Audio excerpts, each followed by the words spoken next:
Well, hi, friends. Um, who are you today? Like, who are you not just today, but who are you right now?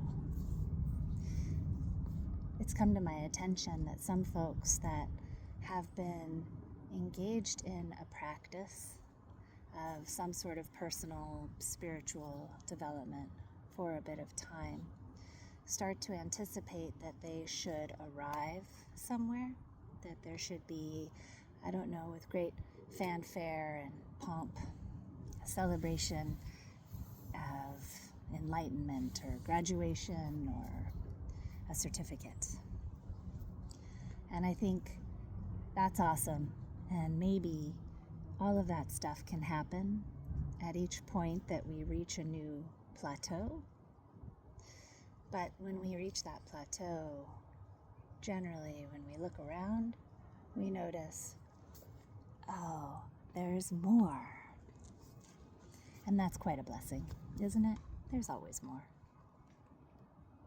So, my friends, this spiritual development, this personal development, this what I call knowing myself, it's a process. It's a practice. This term practice comes from praxis, and it's the integration of our belief with our behavior. A lot of us don't love to practice. We get bored. A lot of us don't like to believe. We think that there's some factual basis out there that is somehow beyond or excess to belief, greater than belief. But in every scripture, and even the founding father of psychology, William James, said, belief is what makes it so. And so, this process of knowing thyself, personal development, spiritual development, whatever you want to call it, let's say it's a process of lifting ourselves from ignorance of who we are. And lifting ourselves from ignorance is always a study.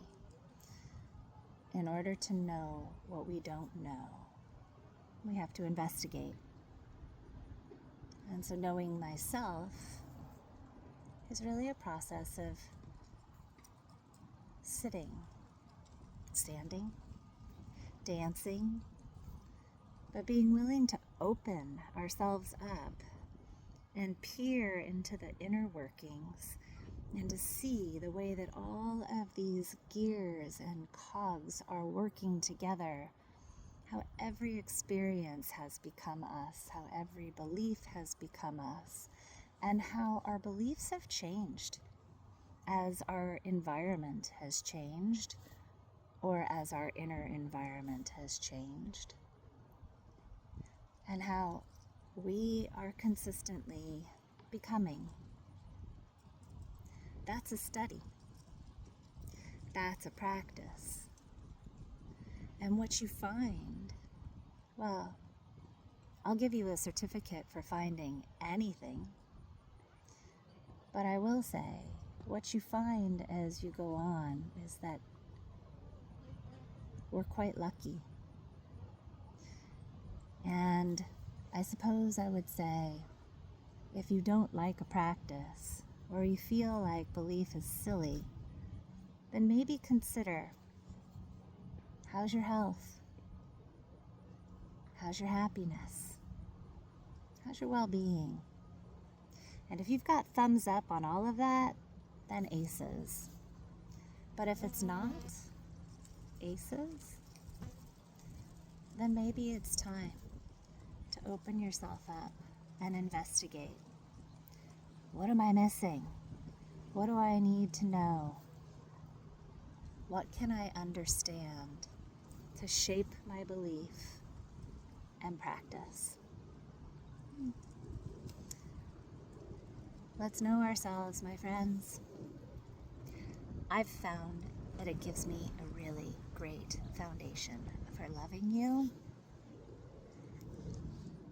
I love you.